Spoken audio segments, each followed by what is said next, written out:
नमस्कार। आज हम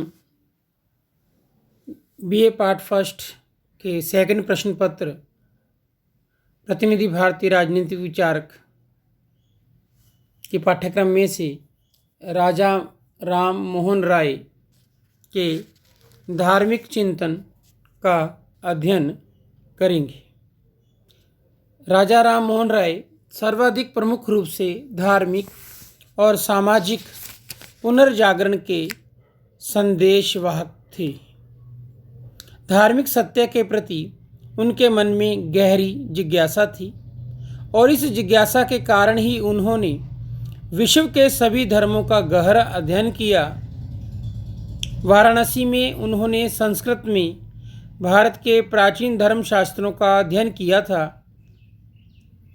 अरबी और फारसी के अधिकारपूर्ण ज्ञान के आधार पर भी उन्होंने इस्लाम का मूल स्रोतों के आधार पर अध्ययन किया था। ईसाई धर्म भी उनके अध्ययन का विषय था और उन्होंने तिब्बत के लामा बौद्ध संप्रदाय का अध्ययन भी प्रारंभ किया था। उनकी बुद्धि विवेचनात्मक तथा मेघा विशाल थी। विविध धर्मों के ज्ञानकोश और तुलनात्मक धर्म के प्रकांड पंडित थे राजा राम मोहन राय। मोनियर विलियम्स ने कहा था कि वे दुनिया के सबसे पहले व्यक्ति थे जिन्होंने पूरी गंभीरता, निष्ठा और लगन से दुनिया के सभी धर्मों का तुलनात्मक अध्ययन किया और उसमें निहित सत्य को समझा। उनका कहना था कि जीवन के साधारण कार्य व्यवहार में जब हम सोच समझकर नाप तोल कर कार्य करते हैं तो परम और चरम महत्व की बात, जिसे हम आस्था की बात करते हैं, में हम सोच विचार नाप तोल का मार्ग छोड़कर केवल श्रद्धा के आश्रय कैसे बैठे रहें। इसलिए राजा राम मोहन राय ने भारतीय जनमानस के सामने इस तथ्य को स्पष्ट करने का प्रयास किया कि हमें किसी के कहने पर, जहाँ पुराने लंबे समय से ऐसा होता चला आ रहा है के आधार पर, जहाँ पाश्चात्य जगत इस बात को भी मान रहा है, इन सब बातों के आधार पर अपनी श्रद्धा को कायम नहीं रखना चाहिए। हमें केवल और केवल वैज्ञानिक दृष्टिकोण और तर्क के आधार पर अपनी बात को सिद्ध करने का प्रयास करना चाहिए और जीवन में उन्हीं कार्यों को, उन्हीं नीतियों को अपनाना चाहिए जो तर्क की कसौटी पर खरी हों। इसलिए केवल और केवल श्रद्धा के आश्रय बैठे रहना कतई उचित नहीं है। राजा राम मोहन राय के धार्मिक चिंतन को हम निम्नलिखित बिंदुओं के माध्यम से समझ सकते हैं। उनका पहला बिंदु है अकेश्वरवाद का प्रतिपादन और बहुदेववाद का खंडन। भारत में नाना प्रकार के धर्म प्रचलित थे और उनमें नाना प्रकार के देवी देवताओं की बात कही जाती रही है, जबकि राय ने इस बात को पूरी दृढ़ता के साथ प्रतिपादित किया कि ईश्वर एक है और एक रहेगा। जितने भी हम देवी देवताओं की बात करते हैं उन्होंने सब बातों का खंडन किया है। अकेश्वरवाद का प्रतिपादन करते हुए उन्होंने बहुदेववाद का खंडन किया है। राय ने उपनिषदों के आध्यात्मिक एकत्ववाद और कुरान के तौहीद का मतलब क्या होता है कि ईश्वर एक है, अकेश्वरवाद के सिद्धांत से प्रभावित हुए।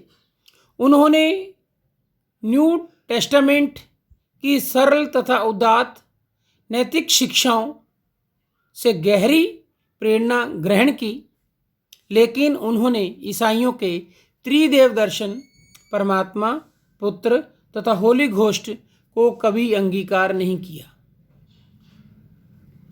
ईश्वरत्व की एकता उनके समस्त दर्शन का केंद्रीय तत्व था। अकेश्वरवाद उनके दर्शन का सेंटर पॉइंट था। उन्होंने अकेश्वरवाद का प्रतिपादन करते हुए हिंदुओं के बहुदेववादी विचारों का खंडन किया और अपने विचारों को तर्क सहित प्रस्तुत किया। अकेश्वरवाद के प्रबलतम समर्थन में उन्होंने फारसी भाषा में तोहफत उल मुवाहिदीन नामक पुस्तक की रचना की। उनके चिंतन में प्राकृतिक धर्म के तत्व भी देखने को मिलते हैं। उन्हें आत्मा के अमरत्व में भी विश्वास था। नेक्स्ट है मूर्ति पूजा और बलि प्रथा का विरोध। राजा राम मोहन राय ने मूर्ति पूजा का घोर विरोध किया। उनका विश्वास था कि इसने असंख्य विभाजन और उपविभाजन करके हिंदू समाज की एकता और जड़ों पर कुठाराघात किया है। यह तेरा देवता है, वो मेरा देवता, ऐसा करते करते हम विभाजन और समाज में वैमनस्य के शिकार होते चले गए। उन्होंने यह प्रतिपादित किया कि मूर्ति पूजा हिंदू धर्म का कोई मौलिक अंग नहीं है, अपितु इसका चलन बाद में जाकर हुआ है। मूर्ति पूजा के पक्ष में एक सूक्ष्म तर्क यह दिया जाता है कि असली चीज श्रद्धा है। मूर्ति की श्रद्धापूर्वक पूजा कीजिए तो ईश्वर प्राप्त होगा। लेकिन राजा राम मोहन राय धार्मिक क्षेत्र में भी विवेक संगत मार्ग को अपनाने के पक्ष में थे। वो उनका कहना था कि जब हम छोटी छोटी बातों में इतना सोच विचार करते हैं, नाप तोल की बात करते हैं, तो श्रद्धा जैसा जो परम और चरम महत्व का विषय है, उसमें हम समझने समझाने की बात, नापने तोलने के मार्ग को छोड़कर केवल और केवल आस्था के आश्रय कैसे बैठे रह सकते हैं। राय का कहना था कि ज्ञान के भंडार उपनिषद अद्वैतवाद की शिक्षा देते हैं, जिसमें मूर्ति पूजा का कोई स्थान ही नहीं है। राय ने मूर्ति पूजा और बलि प्रथा का विरोध केवल भाषणों में नहीं किया है। उन्होंने इन दोनों मूर्ति पूजा और बलि प्रथा का विरोध तर्क के आधार पर किया है। नेक्स्ट है परंपराओं के अंधानुकरण का विरोध। राजा राम मोहन राय सामान्य परंपरावादी प्रवृत्ति का विरोध करते रहे हैं। किसी चीज को केवल इस आधार पर स्वीकार नहीं किया जा सकता कि पिछली पीढ़ियां उसे मानती थी। यदि हमने परंपरावादिता का मार्ग अपनाया तो हमारा विवेक हमसे दूर भाग जाएगा, हम कभी सही कार्य संपन्न नहीं कर सकेंगे। इस आधार पर राय परंपराओं के अंधानुकरण का विरोध करते हैं। वे पश्चिम के भी अंधानुकरण के विरोधी थे। आज के जीवन की परिस्थितियां भूतकाल के जीवन से भिन्न हैं। यदि हम अतीत से अपना नाता पूर्णतः तोड़ नहीं सकते, तब वर्तमान को सुखद बनाने के लिए हमें अतीत की गलत परंपराओं का तो उल्लंघन करना ही होगा। तत्कालीन हिंदू समाज में समुद्र पार पश्चिम राष्ट्रों में जाना धर्म विरुद्ध समझा जाता था, किंतु राय प्रथम हिंदू थे जिन्होंने इस अंधविश्वास को तोड़ा और इंग्लैंड जाकर भारतीय समाज के पक्ष और हितों को प्रस्तुत किया।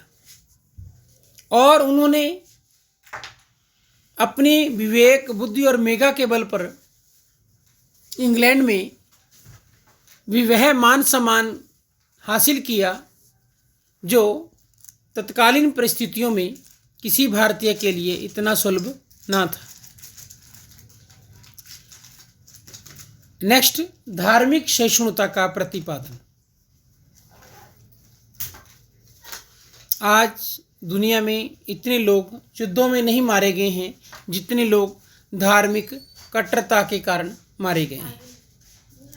राजा राम मोहन राय धार्मिक क्षेत्र में सहिष्णुता को सर्वाधिक महत्व देते थे। किसी धर्म या संप्रदाय विशेष अथवा उनके अनुयायियों के प्रति घृणा भाव के वे प्रबल विरोधी थे। सहिष्णुता, टॉलरेंस और शालीनता उनके जीवन और स्वभाव का अनिवार्य अंग थी। वे किसी वाद विवाद में अशालीन भाषा के प्रयोग की बात सोच भी नहीं सकते थे। वे तो धार्मिक सामंजस्य के प्रतीक थे। वे अपनी बात को बड़े सहज ढंग से, शांतिपूर्ण तरीके से, सहज भाव से लोगों के सामने रखते थे। राजा राम मोहन राय तो विशुद्ध मानवतावाद के उपासक थे, इंसानियत के पुजारी थे। और जैसा कि हम जानते हैं कि सबसे बड़ा जो धर्म है वो इंसानियत का धर्म है। उनकी दृष्टि में मानवता की सेवा ही सच्चा धर्म है। उन्होंने धर्म को आडंबरों से मुक्त करके उसे लौकिक बनाने का प्रयास किया। उन्होंने धर्म को मंदिर की चार दीवारी से बाहर निकालकर उसे मानव मात्र की सेवा के मार्ग पर अग्रसर करने का प्रयास किया। राय ने दो परस्पर विरोधी प्रवृत्तियों के विरुद्ध संघर्ष किया। उनके समय में इस देश का धार्मिक जीवन कट्टर धार्मिकता और विविध आडंबर युक्त व्यवहारों से ग्रस्त था। दूसरी ओर समाज का एक वर्ग ईसाईयत के मोहल जाल की ओर बढ़ रहा था। उन्होंने इन दोनों ही स्थितियों का विरोध कर भारतीय समाज को नए मापदंड देकर सही दिशा की ओर प्रवृत्त करने का कार्य किया। उन्होंने हिंदू धर्म को ईसाई धर्म का आहार बनने से बचाया और धर्म तथा समाज के प्रति उनकी यह महती सेवा थी। इस प्रकार हम यह समझ पाए कि राजा राम मोहन राय ने किस तरह से भारतीय जनमानस